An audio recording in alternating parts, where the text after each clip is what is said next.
The following podcast is sponsored by Basico. At Basico, we understand your needs and pain points. Our expertise in CFO services, legal, finance IT, and people and payroll helps drive your business forward by inspiring change and challenging norms. We believe in deep explorative discussions and critical angles, the same spirit that fuels the Only Constant podcast hosted by our own Lasse Rindom. Discover more about Basico's vision and services at basico.dk. And if you like what you hear in this episode, please don't hesitate to share it with a friend. And now Lasse, take it away.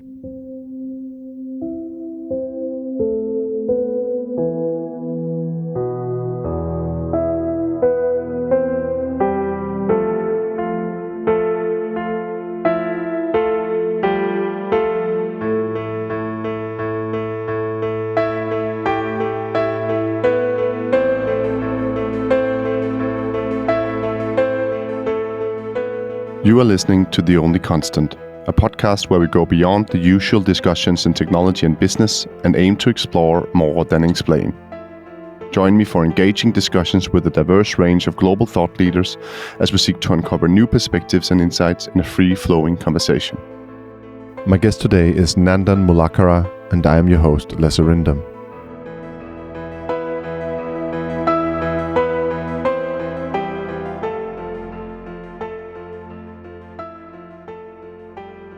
Hi Nandan, and welcome to The Only Constant. I'm very happy to have you on it today, and I've been looking forward to it. I've known you for years, but only, known you the way you know people online sometimes, right? And I'm so happy that we've started chatting a little bit more in person, and I'm really happy that you're with me today on this episode of The Only Constant. Yeah, likewise, Lasse. It's great to be here, and thanks for having me. So, Nandan, you wrote a post recently where you said it's not AI or RPA or API, it's AI and API and RPA. And I just have to ask you, why did you have to write this post? Yeah, my core message always is use the right tool for the job, right? And this is not a recent post. I had written this around 1.5 2 years back, and basically the conversation had shifted to AI is coming in, RPA is gone. And off late, even APIs, MCP is coming in, APIs is on the decline. And so I thinking of it looks like that these things are declining, and probably people start thinking that it's dead, and the narrative becomes that it's going to die. But actually what happens is that most of these tools actually coexist. Mainframes still exist, right? So, yes, so every technology coexists. They would eventually die off. Everything has got a life cycle, but I think every technology is there.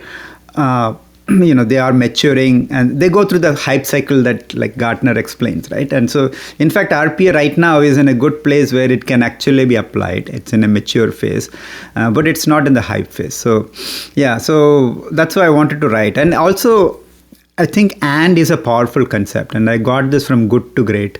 Our ego thinks, it's one thing is gone and this thing, but it doesn't happen that way.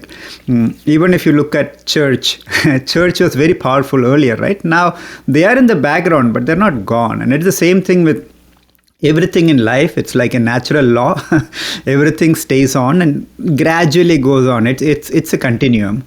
So yeah, it's to me, it's basically the concept of "and" is very powerful. Even recently, I was using that. So people like to think in "or," but I think it's an "and" concept. And so, yeah, use the right tool. Use the different tools, bring them together. Orchestration is the more important rather than the tool itself. Yeah, I think actually that's splendid. I never heard that one before, but I think that's a concept in itself, right? The "and" operator, basically. So let's start using that, right? And yeah. I really like that.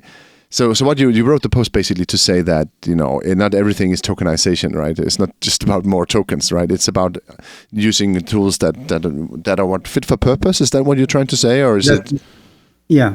Yeah. Fit for purpose in the sense that use the right tool for the right job, right? I mean, different jobs need different tools. These are technologies. It's about solving your business problem. So choose the right palette of tools to solve your business problem. But when you're saying that right now, does that also mean that you think that the AI hype is sort of slowing down or on overdrive or dying out? Because a lot of people would, a couple of years back be saying that, we know, Nandan, but we should all start working with AI. So let's try it out with AI, right? But now you're saying, no, let's just put AI in the toolbox. Let's just get it off the wall and put it in the toolbox. Is that what you're trying to say? Yes, and I actually shared a quadrant yesterday. So I started making an automation quadrant, and I have 3 levels to it. One is the green zone, which is basically technologies that have been tried out. They have become mature. They passed the hype. And I think RPA, intelligent automation, is right there right now, right? And then there are technologies coming up like copilots or RAG chatbots or agentic process automation. People are just trying it out. It's got good promise. So that's something you want to start piloting. Whereas agentic automation and even like the AGI stuff, that's all. They are also coming in, but they are not mature enough. For example, the reasoning is not so good enough that the agents can plan. So they're not, for an enterprise use perspective, they are something you should just prepare for. So yes, bring them in the toolbox, but prepare for those things, right? So build, pilot, and prepare. So that's kind of how I look at it. Yeah, but what I wanted to say is that a couple of years back, everyone would have been let's do AI, right? If you come 2 years ago and said no, don't try AI, you can do this with regex. A lot of people that I've had that conversation, right? I think you have too, probably, right? But you're like, no, we want to try to make it work with a semantic model, right? Because we want to start working with large language models. But now you're saying no, don't. Is that because we're killing the hype there a little bit, or where something's moving here, right? I think, to get my point, you wouldn't say that today. Now you say you can actually introduce RPA or regex maybe again. So are you saying that? I'm trying to understand your question. Is it in terms of the usefulness of AI, and now AI is more useful? Is that what you're asking? No, I'm saying that it's more about the experimentation phase, right? Are we out of the experimentation phase of AI? That's basically more what I'm trying to say, right? So we're not experimenting with it anymore. Now it's just a thing we know how it works, so we're putting it for use cases here, right? Where what I'm saying, if I come to you in 2023 and said, I want to do an AI project, and you'd said, no, we do it with regex, I would have been mad at you, because I'm like, no, we have to experiment with AI, right? But now you're saying like, no, we shouldn't. We shouldn't put AI in front of everything. We should actually try to use the adequate tool. But that must also mean that AI is maturing. Yes, and I think AI is not again one thing, right? There are so many AI, right? Gen AI, LLMs, right? Okay, let's be precise. So that's where that confusion comes in. Yeah. So you see, we are just in the 4th stage of the internet. But we are in the 5th stage of AI. So we started in the 1950s. So AI has a deep history to it. What we are doing today is standing on the shoulders of what we have built in the past, right? And so if you ask me, machine learning, yes, it's so mature. It's in the green zone. You should apply it, right? Gen AI, I would say, is in the pilot phase, because you got to understand what are its nuances. It's a very powerful technology. And agentic AI, as I said earlier, is probably in the red zone. So, yeah, I think it's different parts of AI are in different parts of the hype cycle. Some of them have matured. So Gen AI is past the hype cycle now, and it's maturing. I can see a lot of chatbots being built and used in the enterprises, and it's doing pretty well, actually. A lot of those assistants have become so much more useful, like a Bank of America chatbot, for example, right? Because all of those things are now able to use Gen AI and be much better.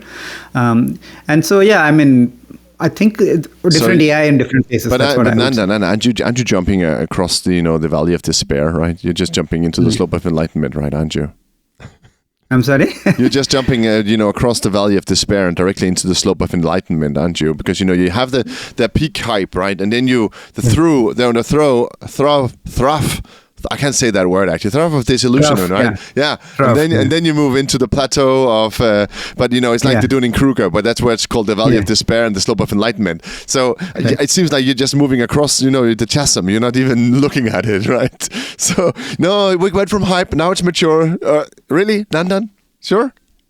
No, so one thing to understand, I think, also is the technologies are moving very fast. Unlike the past, the past we did have time where they would go through each of these phases and we could clearly see it. Now things are moving so fast, and the pace is in weeks. Earlier, I would say the peaks were in years, and so we could track that. Now it's in weeks. But adoption isn't, right? And the measure of how technology works and maturity of it is also an adoption, right, or integration. And don't you think we're still? I sense it in the market, at least, that some kind of I can't say that word. Valley of disillusionment, right? Don't you think so? Yes. So I'm sorry. So we are going through all these things quickly, so yeah. I mean, there is. I lost my train of thought. But I think that there is disillusionment in the market, and I think it's a lot about the technology itself. It's different, and it's very powerful, and I think a big mindset shift has to come in, and that mindset shift is not there. We would probably rather use regex, like you say earlier, than use this probabilistic technology, because it's very difficult for us to get a handle on it, and we don't know what it could do. And there has been instances where it has gone off the rails in a very bad way. So people want that governance to build. So that's where I always keep thinking that the guardrails and governance is the layer that we need, and the proper validation and a complete mindset shift, because we are moving from a place where we were coding things and we knew exactly what could happen to a more probabilistic way of letting the computer give some control to the computer and let it figure it out and tell us things. I think it's a mindset shift, so it will take some time. But also maybe that we had misconceptions, right? That we sort of thought, this is AI, so we say AI can do everything like an AI can in the movies, right? But this is something that's a little bit different, right? In the end, it wasn't like that, and now we're maybe learning what it actually can do, right? So it leads to another question. What are some of the greatest misconceptions around generative AI right now?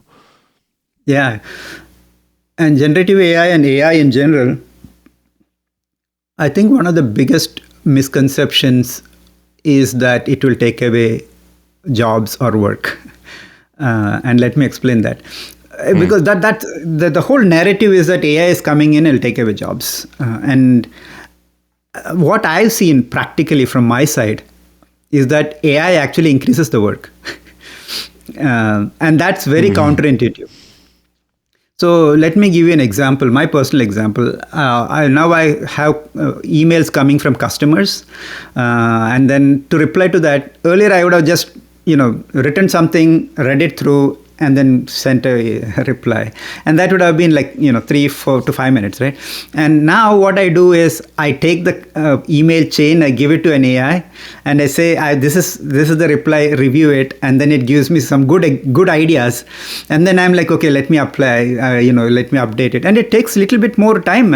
So I'm getting better outputs, but I'm taking more time. And this I heard from one of my good friends at Scan, Avinash. He was like on my podcast, and he was discussing that. And he said he was planning an itinerary to Japan, and then he found that he actually took more time. And then I said, yes, even I am taking more time. So it's actually counterintuitive, but every technology that you have had so far, from wheel to computers to internet, we always thought that it will come in and make us less busy, but it has made us more busy. If you look at the internet, it brought in emails and a deluge of things, and so everything so far has only made us more busier and more work. So I think we will do things better. We'll be in a different state, but there will be more work. And so there will be new work, but there will actually be more work. Yeah, that's one of my questions, right? Is that, these Gen AI powers really about simplifying everything? Because we think sometimes it is. Or is it more about adding more complexity to get a higher outcome? That's what you're alluding to as well, isn't it? That we sort of that's exactly what I'm saying. Yes. Yeah. There is more complexity. Yes, and there is more work too because of that. Yeah. So what do you think when I'm not going to mention companies, you see them out there saying that, this complex problem, we can solve it with AI, and here is how we build an agent in 10 minutes. And I'm always, no, you don't do it in 10 minutes. It's okay, you can solve it, yes, with this, but it doesn't take 10 minutes, and it takes a lot of time to maintain and operationalize and change management and checking and testing and all that, but I think that the misconception in the market right now, and a lot of people, a lot of big players are saying this is easy, this is simplifying things. And is that maybe the biggest misconception, right? That it just simplifies everything? Yeah. It's a misconception, and it is on purpose because it's part of the hype.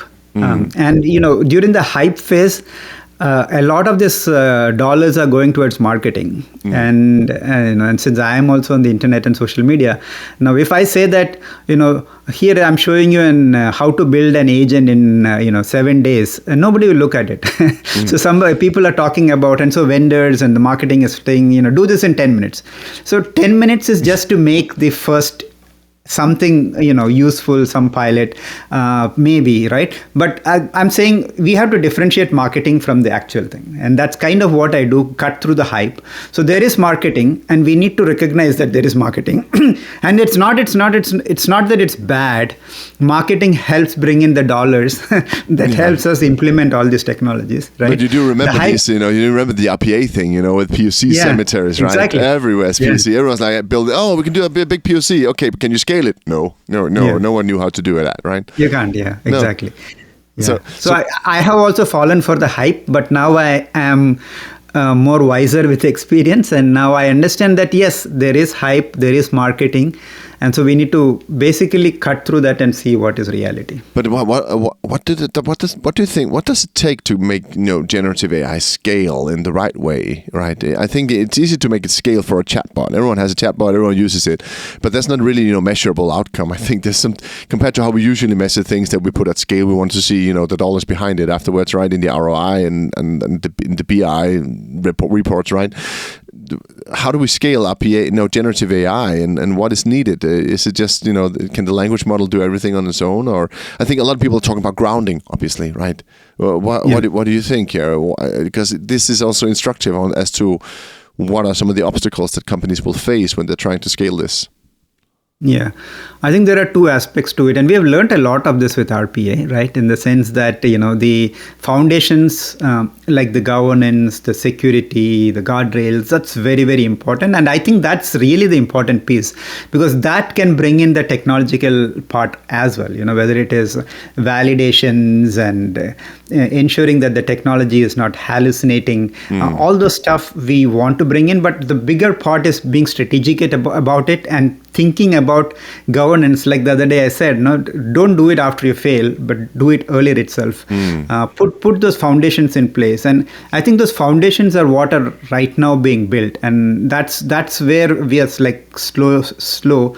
But once that foundations are in place, I think we can start moving fast and scale. And one thing we should not forget is the people aspect and the change management, because I've learned it the hard way with RPA, is that the whole messaging with RPA was that, and that's something AI is also suffering with, is we'll go and automate everything and then people lose all their jobs, and that's not how it works. What about then people will just adopt it on their own, it just happen, a bot for everyone will be happy. Yeah, why would people adopt something where you're going to throw them out their jobs? I don't know what that messaging is. So that messaging is to the decision makers, which is fine, but for the users, even for managers, because I've seen even managers push back against it, because if there are no people in on their team, then why do they need managers? So people basically push back against. So we need to have this grounded way of bringing in people into this whole thing, getting them involved, and bringing in the guardrails and governance that you spoke about, and then bringing in the right technology. And technology has to mature, that is true. But I think in meanwhile, we can do all this foundational stuff and use what is useful about the technology. So you're saying governance and you're saying people, right? I actually really like that. I think governance is super overlooked. Also the whole security aspect. I spoke to Jason Stanley about, the attack surface that has increased. Semantic is now an attack surface, right? And people are not even realizing that, that now you can convince the system to give you data. But you spoke about that, and I think that's brilliant. But you didn't even mention, process and data. And would you have mentioned that 5 years ago when we talked about internal automation? Yeah. I think process and data is still the core. I mean, data is the core of AI and process is the core of automation. Though I think we will go beyond process and data at some point because look at it, processes is something we as humans decided this is how we do it. And if you look at the processes, it's something there is no one single process. We think there is one single process and that's in somebody's head. But if I go and ask 5 people, and we have learned it the hard way during RPA days, right? Like we go to one person, get the requirements, and then somebody else says, no, I do it something differently. And then we brought in process mining and task mining, and then we understand, yes, everyone does it so differently. And so there is no single process, right? But now in the AI era, what I'm thinking is that again, this is very early days, and that's why we are not there yet. But supposing if agents are doing the orchestration, if agents are planning and doing the stuff, they will plan and do the stuff which is most efficient, which may not be anyway how humans were doing it at any point of time, right? It could be that they will do it one way today, one way another day tomorrow, and they could be the most efficient way to do it. So I think processes are going to be there, but it could be more dynamic as we go. But this is super interesting, Nandan, because and it ties back to what you said with the and operator, right? Sort of, that this is the and everything, not or. We don't have to just do it this or that way, because I always think that what we do, and the problem is that AI doesn't really fit the way we run our businesses, on the big scheme of things, because we structure things in businesses. I think we spoke about that in an earlier conversation, you and me, that the legibility of I think you spoke about how I don't know if I can quote you on that, how the British came to India, right, and they were just making legible forests around, that was what you said, right? And is that the same thing that we do with all our processes all the time, saying like, let's make one route for this, so let's make sure that we know how we're doing it, and if that's how every business in the world operates at the best the best way, are we right now but are we then sure that AI is a good idea, right? That's my point. Is AI scale or is AI not scale? Scale is a process that's scalable, right?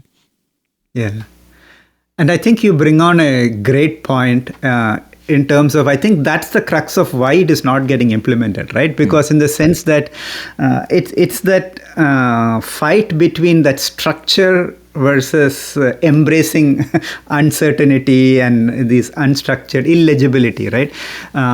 Because AI will bring a lot of illegibility, and then and for people who are listening, and what is legibility versus illegibility, legible is basically structured, right? Like our cities, they are very well planned, structured, we like to see it, and so it is very legible. So most of the planning, our city planning, is to make things legible and make it useful for human. But we don't think about the other aspects, like this is a complete ecosystem, it impacts everything, and we are finding it the hard way. And so the nature as such is illegible. It's a forest and the people are living together and with the animals and the trees. So there is a legibility versus illegibility thing. And so when AI carries out things, it actually becomes illegible. It's not transparent. So there's a whole talk about transparency. So I think there has to be some balance at some point of time. I mean, we cannot probably be completely giving control. I actually think this is so central to how I think about this, and so because I think a lot about this, the chaos versus order way. I've been speaking about this also on the podcast earlier, and some of the first episodes. It was very much on my mind. It keeps being on my mind, order and chaos, and what are we doing? And these models that are a little bit chaotic, how do we operate with them in businesses that strive for order, right? And I think the way we started speaking about it in a previous conversation was that I mentioned, the way the British came to India and saw all of these gods, and they were like, "What is this? What religion is this?" And people were like, "It's just the gods we believe in." And they were like, "No, we will invent it and call it Hinduism now." So Hinduism is not an Indian thing; it's something the British came and brought to make all of the gods of India legible, right? To make them orderly. Say, now there's an order, or we put a frame around it and call it Hinduism, right? And now my point is saying that is are we Gen AI are we trying to make technology that fits the way we work, or are we trying to change the way we work to make it legible for technology? So there's a different way, right? Because the technology could also be saying, the way we work today is in processes that scale, in a structured format. But now we made a technology that tries to change all of that into a chaos that fits its legibility. Does that make sense what I'm trying to say? We're turning it around, right? You're just turning it around, Nandan. You're just saying that, no, now we need to make sure that all our outcomes are fitted to a chaotic AI engine legibility. Yeah, so I don't know if I have a good answer to that, but it's true. It's that pull, right? I think somebody shared something yesterday. Control versus so the yin and yang, right? So I think one of the nature's rule is that there's always that tug of war in the sense, and then the balance is where we are trying to get into. There is a pull from both directions, and the beauty of natural laws is to put things as much as in balance. And there are some times that one goes on the other side and then it pulls it back. And as per Hinduism, there is this whole saying that when there's a lot of evil, God will come and pull it back, towards the good side. And so there is that thing. Just like now you can see there's a lot of inequality in the world, and it has happened always. There's a lot of inequality, and then it pulls back and then brings it towards the center. And then it goes to the... So that yin and yang is going on. And I think that AI is probably at that crux of that movement in terms of now, control versus... like you say, chaos. I don't think it's chaos, but it's control versus what do you call control versus no control. No.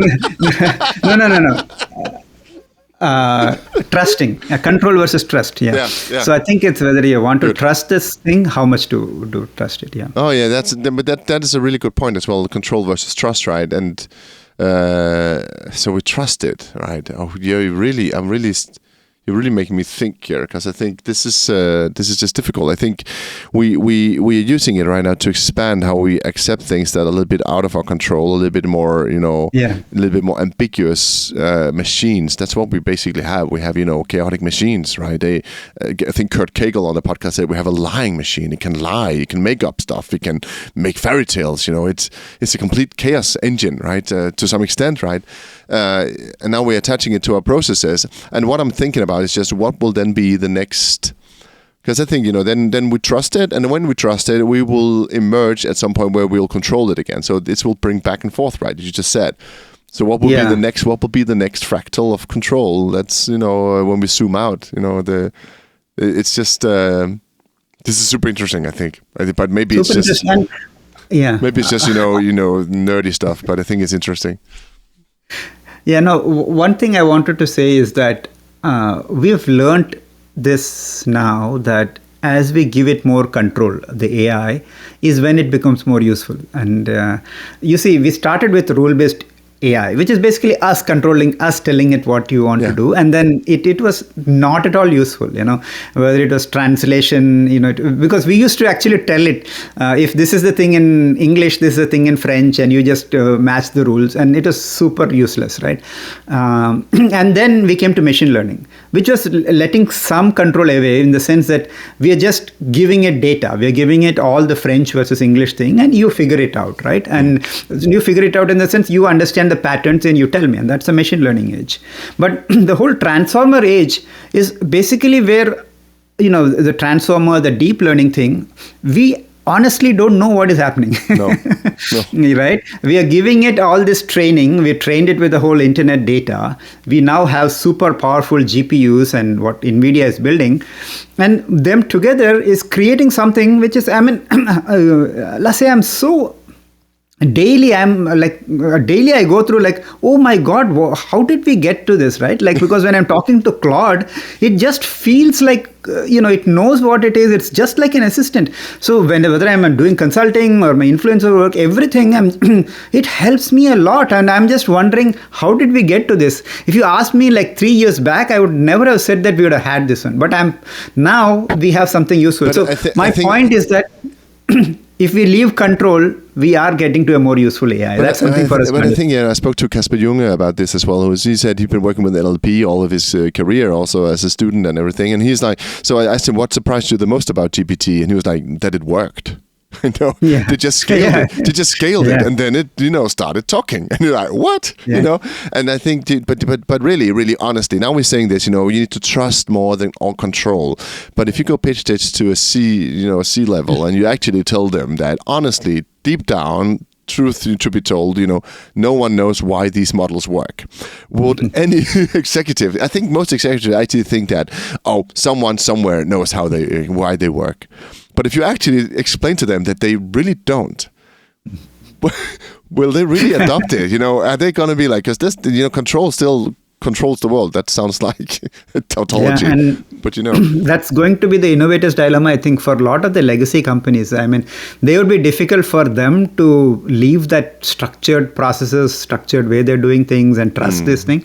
Whereas newer companies will come in and they will do things in this way, which is, that's why we see all these newer Gen Z people coming up with all these companies, which will probably start taking over in the agentic AI. But many of those are also, then they grow up and then they become big and then they become entrenched and then they, that's the cycle to that as well, right? That's a cycle, yeah. That's a cycle. But that's one, and I think, I wrote something down when you said mainframes earlier, right? In the beginning of the episode, I thought, I've been thinking a lot about, there's the experimentation phase of any technology, and then at some point at the top of the hype, you're just, building technical debt. Then you're almost deliberately implementing technical debt because you're experimenting on such a large scale that you're building technical debt. And so my question is really, what are the mainframes that we're building right now that we will have to deal with in a couple of years in AI? What do you think? Where are the stupid things that we're doing right now that we don't want to use in 2 years, 3 years, 4 years, 5 years? I think every technology will become like a mainframe. Everything has a cycle and everything will go. And I think the cycles will accelerate. So the technologies will become very useful and then become less useful. And I think till we get to a stage of AGI or, super intelligence, if we do get there, in which case then everything else becomes, all bets are off. But Nandan, you don't believe in that. Now I understand a little bit of your thought process, and you're very circular. I see now. You don't believe you don't believe in AGI, do you? I don't think we will get to something which is like human intelligence, because human intelligence is unique and it's a different intelligence. But having said that, many people have asked me about AI even before ChatGPT. And I said, no, AI is a prediction machine. It will always be a prediction machine. But now that I see the likes of Claude and OpenAI, now I'm like, I'm open to that interpretation that we could have some form of super intelligence. And again, I would go to it's a gradient, like it's basically we won't have something which is 100% as human. Losslessly, exactly. Yeah, we will get to somewhere near that stage. Nandan, are you losslessly like human like me? No, you're not, because I'm the prime human, right? You get my point, right? We are all, we're not even the same to us, right? And there's true. Also, and the demands we put of each other, we'll put them on the machines as well. So we demand things, and they'll have to understand what is our demand. Because in the end, I always said that about falling in love when I was very young. I said, you don't fall in love with someone else. You fall in love with yourself, and then you try to find the one who's most,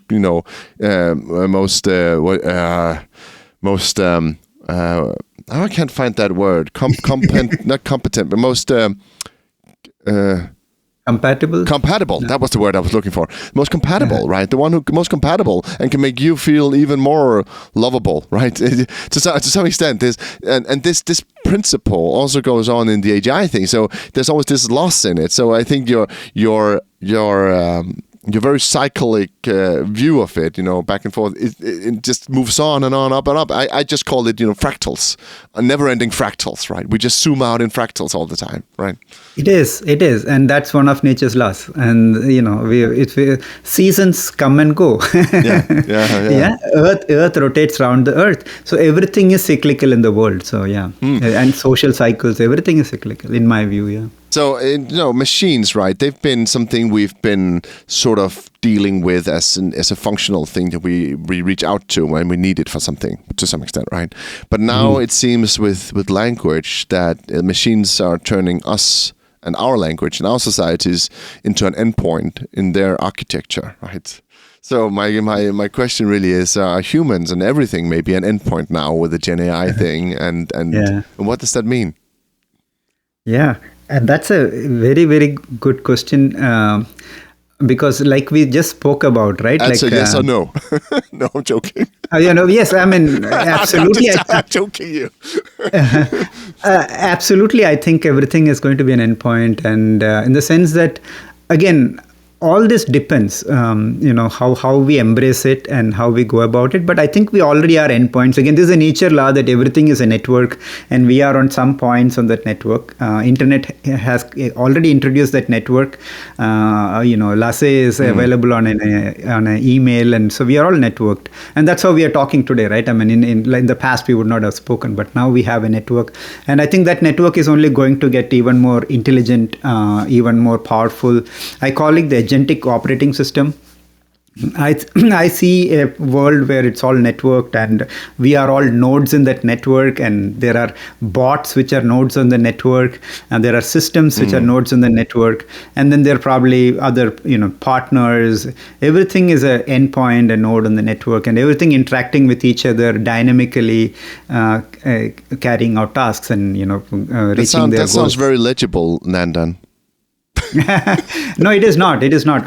So legible in the sense that it's actually more illegible than right now, right? Because agents would be orchestrating that. So it will decide which bot to call, which system to call, which whether to reach out to Lasse or whether to reach out to Nandan based on their skills. And so it's basically, I think it would be very illegible in the sense that nobody can make a sense of it, at least in some parts of it, because the AI is orchestrating it. But I think we will not leave all to AI, and so we'll have some guardrails and some boundaries in which it can orchestrate. So you're saying that AI will be orchestrating these endpoints, that we'll be a part of that endpoint, and AI will be orchestrating that. Because I think, usually with intelligent automation and RPA and all that, orchestration was the big thing, right? And you don't. I remember Jakob Freund also said that the orchestration will be key, right? Because everything will be orchestrated with Gen AI. And but you think that the AI agents should orchestrate these things? That's the point. Yeah. When you're saying Gen AI or orchestrate the thing, it's the same thing. I mean, at the end of the day, it's an LLM. It's an intelligent, it's intelligence, not human intelligence, but synthetic intelligence, which should be orchestrating those things. But it's also will-less, right? It's a will-less tokenization and then token machine, right? It doesn't have a will. You can imbue it with a will, right?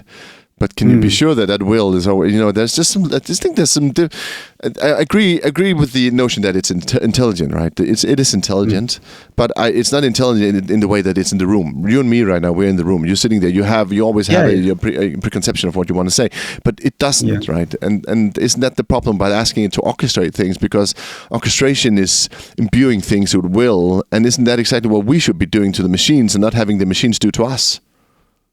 Yeah. That's a very good point. So that's why I keep saying that orchestration in certain areas. So we should be the overall orchestrator of things, and how things, we should have the ownership of things, and there should be people in the node who owns a certain part of the node, and they are taking ownership for those particular things being orchestrated. But let's say I will let some part of it orchestrate for it to do my job. So in that way, there is that local illegibility, but hopefully there is a overall control and guardrail that's in place. Yeah, it's like saying we do agile projects. No, you don't. You do waterfall, but it's agile on a lower level, right? To some extent, right? It's the same thing, isn't it? Everything's waterfall, or maybe everything's agile. I don't even know, but you get my point. No. That's again, I think that's also the mindset shift. And I've seen big companies, same thing. They say agile, they have built agile, stand-up rooms and all that, but they're doing waterfall. So, or maybe this is also. But maybe the big chaos thing is the chaos of the entire company is agile, so it is agile in the big form, but then it's waterfall, but then it's agile. But, I think we're going in circles here. Sorry about that, but we're going back and forth on that cyclical way. You've had me think, I think everything's cyclical right now. I need to stop doing that. But, no, maybe I should start doing that even more. I think maybe my wife would think. Now I mentioned my wife, by the way. I think some people have commented to me that I mention my wife in every episode. So now I've done that. Okay. That's the only constant. That is, she is the only constant. She's in every episode. So, but Nandan, you said it, you actually answered it in the beginning with the AND operator, but also, there's a lot of, RPA is dead. Is RPA dead? These machine, computer use agents, right? ChatGPT's agents, Claude Code is machine use, computer use, and there's other words for it as well. Are they the death of RPA? I tend to think not, right? I tend to think no, because RPAs, do only this, where these models are like, if I want to buy it, everyone does grocery shopping as a demo, right? And sometimes it just buys ecological milk. Sometimes it buys ordinary milk. You never know, right? Yeah. So, very philosophically, RPA was never born and will never die. Yes, exactly. Was it ever really a category, Nandan? That's the big question, isn't it? Exactly. So we created a story around screen scraping that it's an RPA.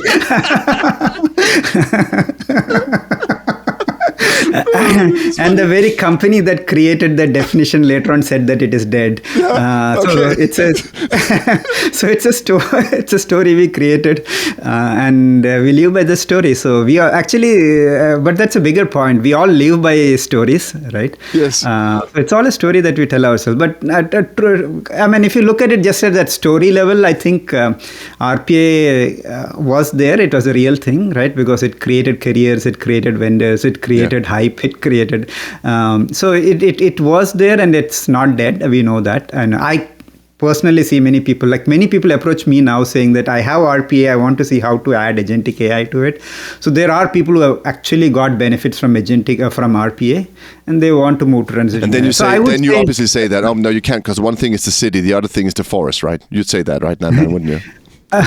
No, so that's what, that's a very good question, right? So that's where agentic process automation comes in. And that's what I keep telling people, because there is RPA, which is a very structured, legible way. There is agentic AI, which is an unstructured, illegible way. Yeah. We are not ready for agentic AI. No. And that's why I say prepare for agentic AI. But you are ready to do agentic process automation, where it is legible, but you're bringing illegibility in some local ways. So, but that's also why I'm probing. You have to probe at things from where you understand it, right, and from your current understanding. And I always say, if we want to define RPA, right, I used to say that basically UI scraping, but it's also all the old dirty trick automation stuff that we used to do, bundle into a suite, and then empowered with orchestration. So without orchestration and logging, right, audit logging, then it is nothing. Then it's just all the old crap. So it was basically bundled together, and then orchestration, logging.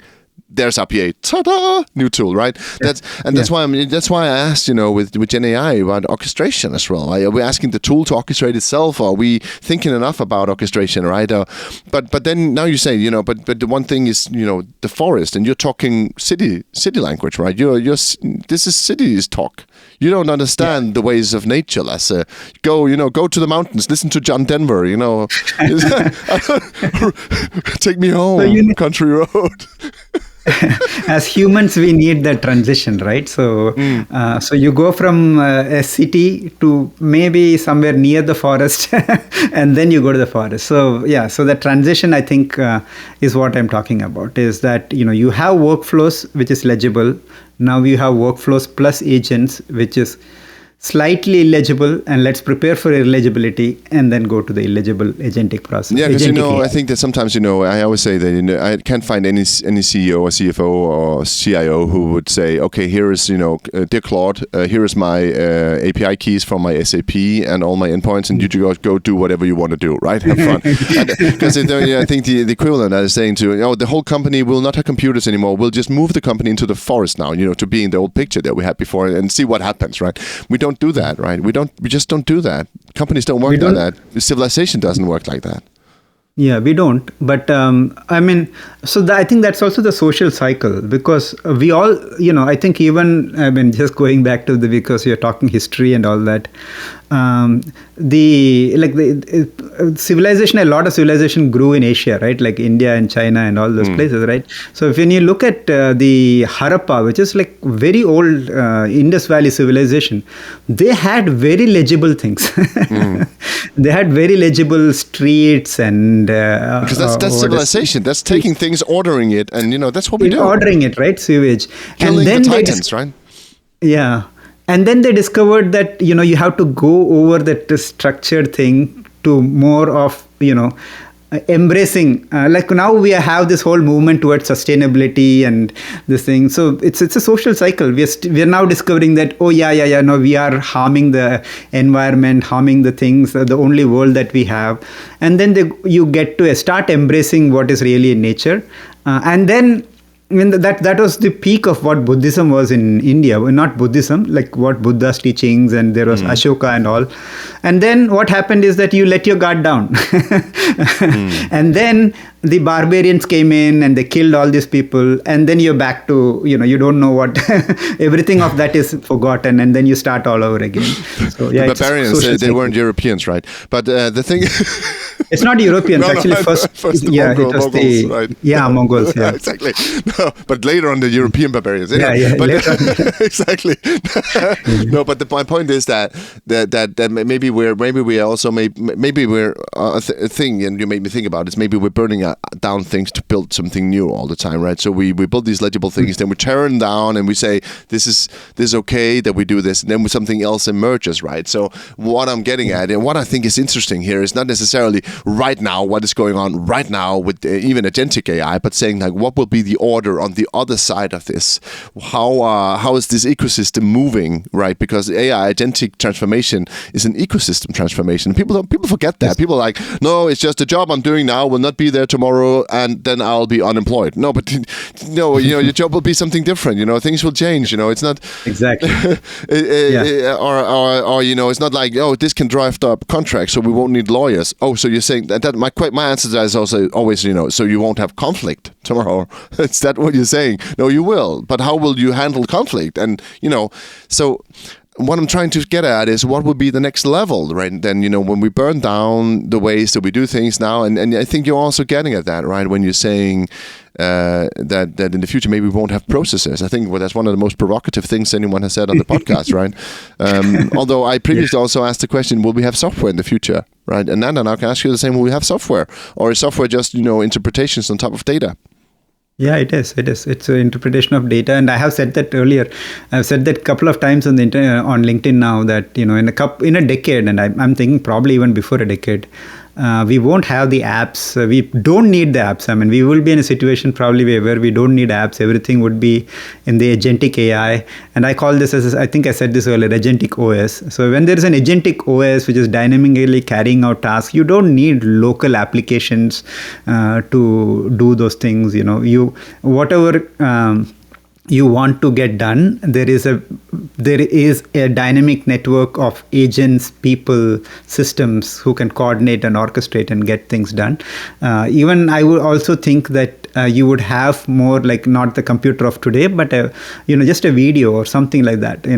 Because you don't need to type, you can just talk. Already, I talk to the computer a lot. I mean, I just dictate to the AI and then it comes back. So it's yeah. So I think it's be a your kids don't think that's weird, Nandan. You just sit around talking. Anyway, but don't you think that will be also there's something with liberal tradition as well here, right? That we don't want, if we do this, and we just accept whatever is presented, then someone will be also able to control what is presented in a much larger degree than has been previously, right? Isn't that also a challenge, right? Doesn't something in our, and a lot of people are starting to think about this and talk about this as well, that the liberal tradition is being challenged by these, big tech providers now that will own the models that would speak directly to us and decide what's important for us. What if they tweak it? Elon Musk is sometimes his own worst enemy because he keeps on tweaking his model and telling people that his technology is biased, right? Which is terribly stupid if you want to, world domination with an AI model, right? Isn't it? Really, truly,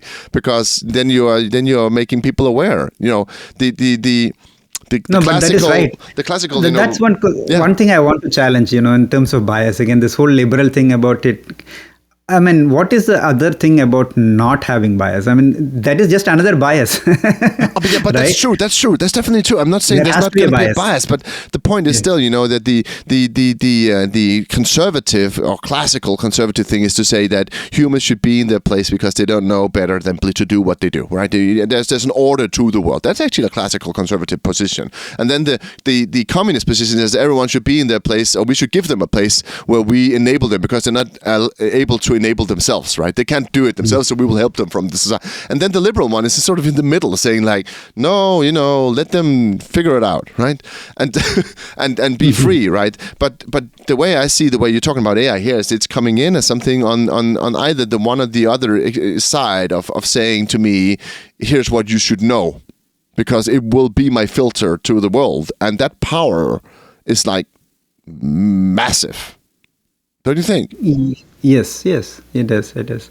It's a massive shift, Lasse. I mean, I think AI is like no other technology so far, because we've never had something which could decide, which could do things, plan and do things. Just yesterday, like Musk was talking to investors and is talking about how he's going to rapidly roll out Optimus, which is bots. So the physical bots are coming. The computer bots are already here, and I think it will massively change things. It's a huge opportunity as well as a challenge. But it's also the danger, right? Just saying that now it can do anything for me. It's completely it's not structured. Or you think it's not structured, but someone else is structuring it for you. That's the challenge, isn't it? That.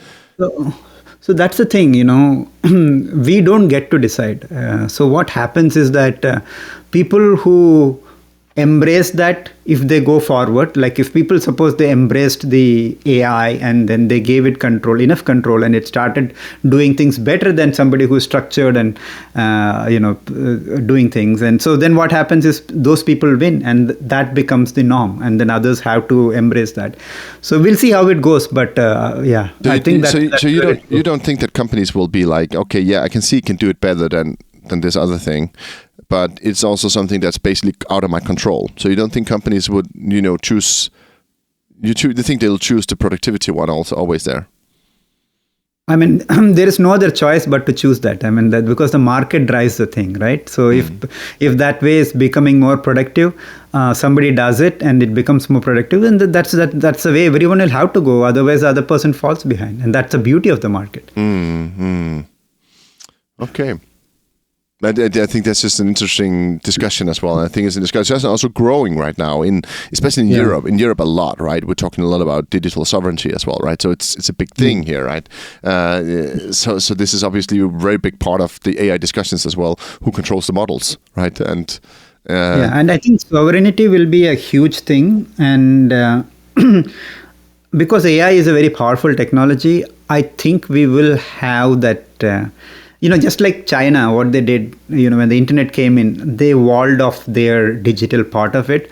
The world largely has been open, excepting for some of those spaces. But with AI, I'm thinking we are seeing more of those walls going to come up because it's very powerful. It is difficult, each model. Everyone is trying to have the model, which means also biases and bringing in their point of view, which everyone may say that this is different because I don't want some intelligence which is controlling, which has different views as mine or different culture as mine or things like that. And so that's where you're seeing data sovereignty and so sovereign AI is one of the trends. So I see this happening now, like Middle East, India, China. Everyone is trying to build their own way of looking at things. And the funny thing is that the internet is very, made by Western society. So the models are primarily Western. In the way of thinking, inferring, right?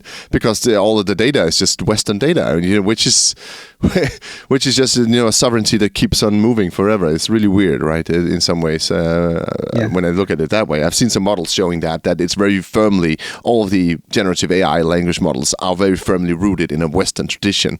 Yes, which and that's where that whole. So if you look at it now, the Chinese models have overtaken in terms of open source, have overtaken the Western models, and so there is that fight going on in terms of which point of view rules, right? Which models rules? But they're still biased towards the Western because the data they've ingested in the Chinese models as well is Western data, which is on the internet. It's still, it will change in the future maybe, but so much of the internet history is made in the West, right?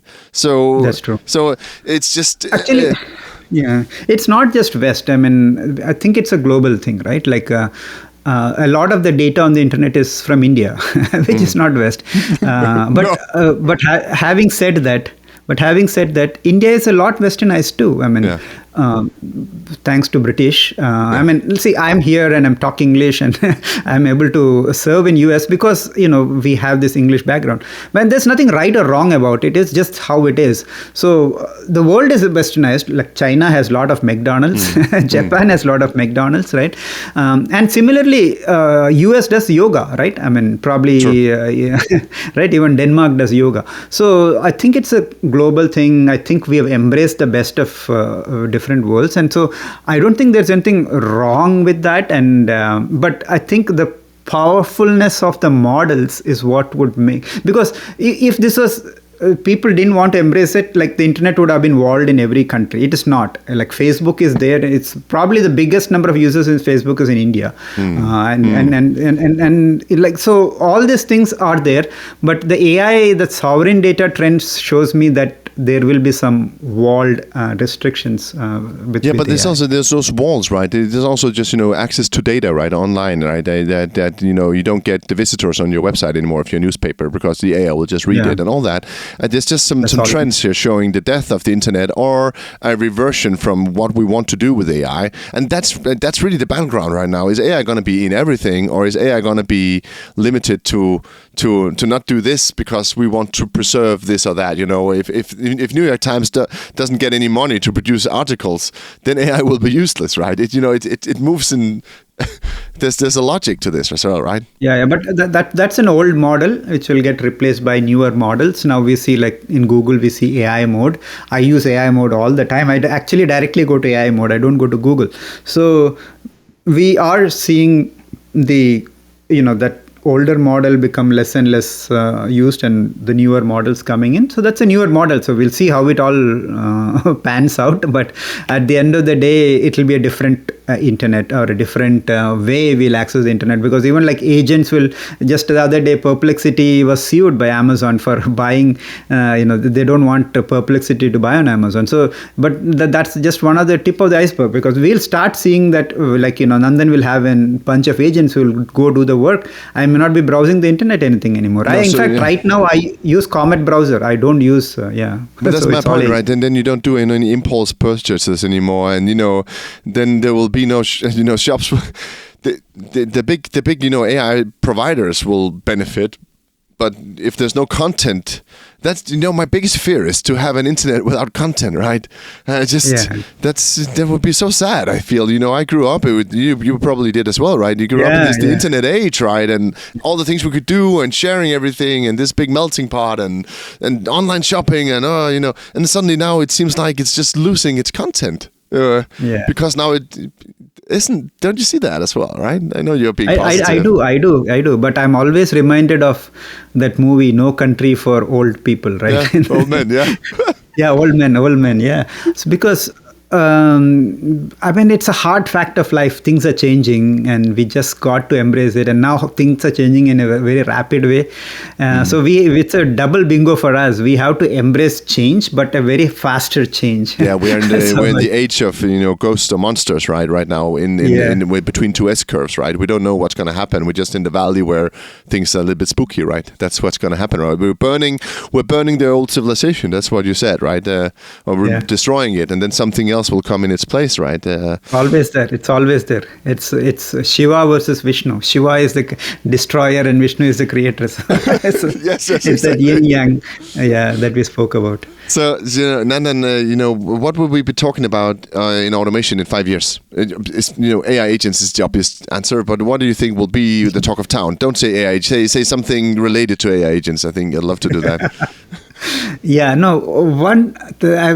Thinking about it, I think that I don't know whether we're talking about automation itself in 5 years.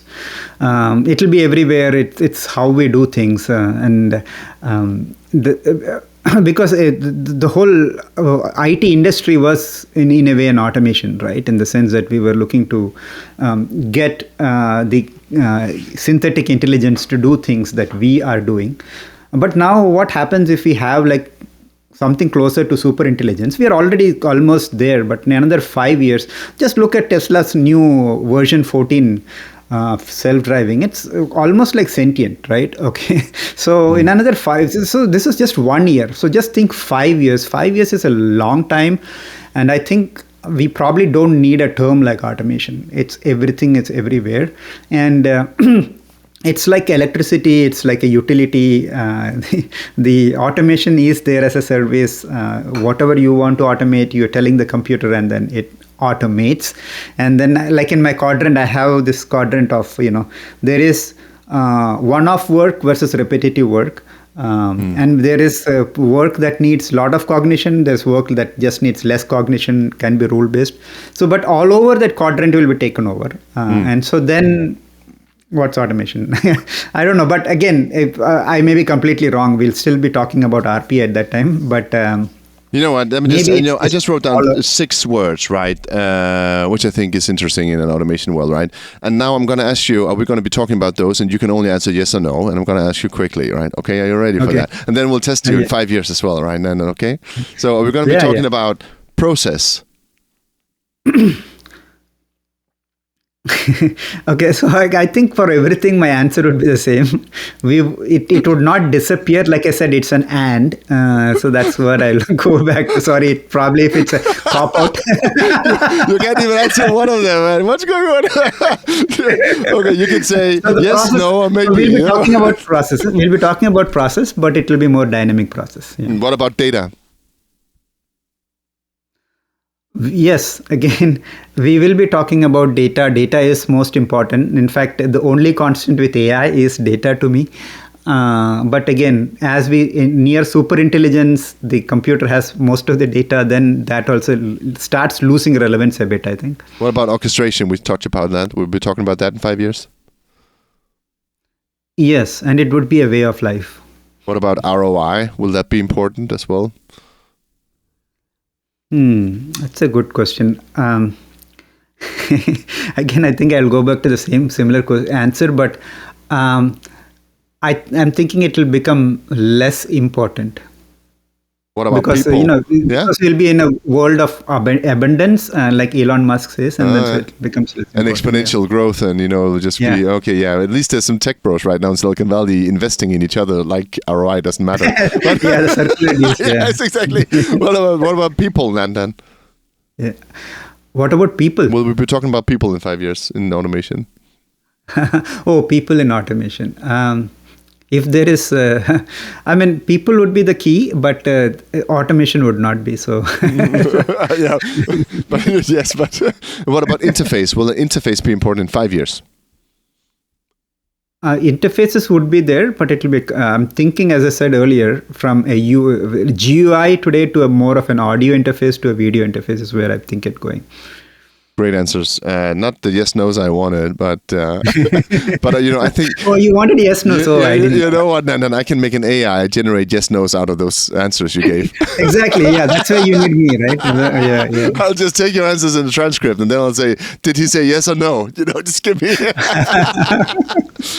But Nandan, I actually think this has been a really terrific conversation. I think we've had a good energy and a really, really, really interesting and deep diving conversation as well, and I think also the most culturally bridging conversation I've had so far. I really like that because it's also made me think of things in a different way, right? So thank you so much for that.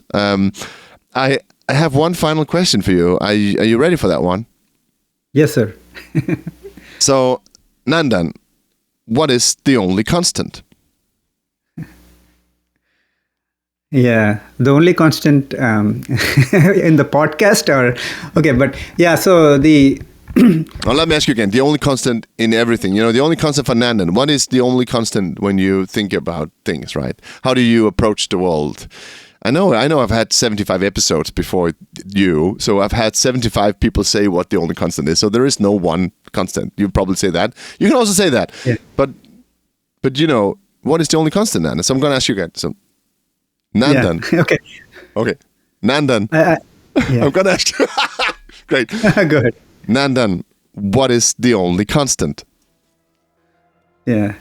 So counterintuitively, there is no constant, right? Change is the only constant, and Buddha found it a long time ago. But there is within this world, and there are a constant, and I'll try to explain it in different layers. Since this is an AI podcast, and so let's say, like I said earlier, to me, data is the only constant in AI. We've thought that when Gen AI came about or ChatGPT came about, the data, the relevance of data is decreasing. But we found that hard way that just prompt engineering our way with an AI is not taking us many places. It hallucinates a lot. It gives wrong answers. And then we found context engineering. Now we say that context engineering is much bigger than prompt engineering. And yes, and so. And what is context engineering? It's basically data in the form of memory, in terms of long-term, short-term memory. So it's all. So having that context is very important. So having data is important. So we have come back to the same thing in AI, that the data is the most important thing and the only constant. And so if you look at it, it's a fundamental in AI. And if you look at the science, technology, everywhere, it's the fundamentals which is constant. Things don't change in terms of the fundamentals, even over a period of time. We've seen, like Newton's laws, for example, or thermodynamics laws, and everything is a constant. But even within that, now we discover that the Newton's law with quantum physics and all that, we see that there are exceptions, there are differences, and now we are starting to embrace quantum physics, and that's crazy in the sense that our foundations in STEM are changing, right? And so this all, I think, and I mentioned these in the podcast also, is that I think the only constant within the world is the natural laws. Like we spoke about the whole cyclical thing, right? Like the seasons and all that, that's constant, right? That's the natural laws are constant. But then over a period of time, I think those also change. And I am a meditator, and so everything in a short term there is constants, but over a longer period of time we realize the changes. And actually what has happening in the world, as Buddha found, is that everything is changing in and out every time, and everything is actually, in modern quantum physics has found that everything is in a wave form and it becomes particle as we observe it. So yeah, so I think, to me, if you ask at a very high level, natural laws are the only constant, which is same as fundamentals or data in AI, but it's all natural laws. But if you look at it at a very higher level, things are changing constantly, and so change is the only constant. That's a great answer, Nandan, and I think also you're doing the and operator again. You just say, Yeah. It is change and it is stability and then it's change again. It's flux, right? Yeah, actually, it is one of the things, Lasse, I found, because I meditate. Just to give you a context, I go to a meditation camp every year for 10 days, no access to the world and things like that. I've been meditating for 7 years now. With John Denver as well. John Denver on, and then you go to the forest, right? That's just about, no, I'm joking. Anyway, yes. At some point, maybe. At some point, yeah. Yeah.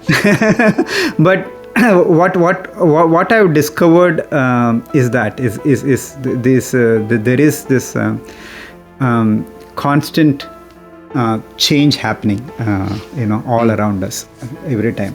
Yeah, it's true. It's this, but it's also, I think there's a personally, I think there's a weird stability to it as well, isn't there? There's the calmness. Yeah, no. So what I wanted to say is that I lost my thought in between. But what I wanted to say is that it's actually very counterintuitive, in the sense that we as species, we are nothing and everything. Okay, the world is nothing and everything. So it's both sides. And actually, it is not an or. So yeah, I think it's circling back to what we started with, the and or the or question. One of the core principles I think I've understood is that it's an and. It's everything exists, and it's not. It is very counterintuitive. It's very hard to understand. In Danish we have a word called legibility, which means of equal value. So I can say that if something doesn't really matter, I can say it's legibility. Which is a weird way of using it. So I can say there's something that it doesn't matter, but also say it's of equal value. So if it's of equal value, it doesn't matter. That's a weird understanding in Danish. But then that way I always say, I am as legibility as Jupiter. So I matter as much as Jupiter, and I matter as little as Jupiter in the big scheme of things. It doesn't matter, right? There's a mass around me that fills a hole in the universe, and Jupiter does the same. Saturn, the Milky Way, whatever. What you said there was one very important thing is it doesn't matter. At the end of the day, that's what Buddha found after doing all these things. And so I go for this Vipassana meditation. So it's a Buddha thing. That's why probably I'm going back to the Buddha stuff. But he found that it doesn't matter. It's everything. It's called shunya. Shunya means that nothing. Or zero, the concept of zero, and how important zero is. And yet, Nandan, even though it doesn't matter, I still feel we have gravity in this conversation. So there's some matter here, So there is zero as in binary. There is zero as well as one, and because there's only two things, right? Zero as well as one. Yeah. It doesn't matter as well as it matters. Yeah, but I wanted to say, matter is weight, and we had gravity in this conversation. So thank you so much for thank you for adding that. Oh, matter. Okay, yeah, exactly that way. I wanted to make. It was a smart pun joke, smart dad pun joke. I'm a educated dad pun, right? Anyway, Nandan, it's been super great having you here. I've loved the conversation. Likewise. Thank you so much for doing this with me. It was a pleasure. Yeah, likewise.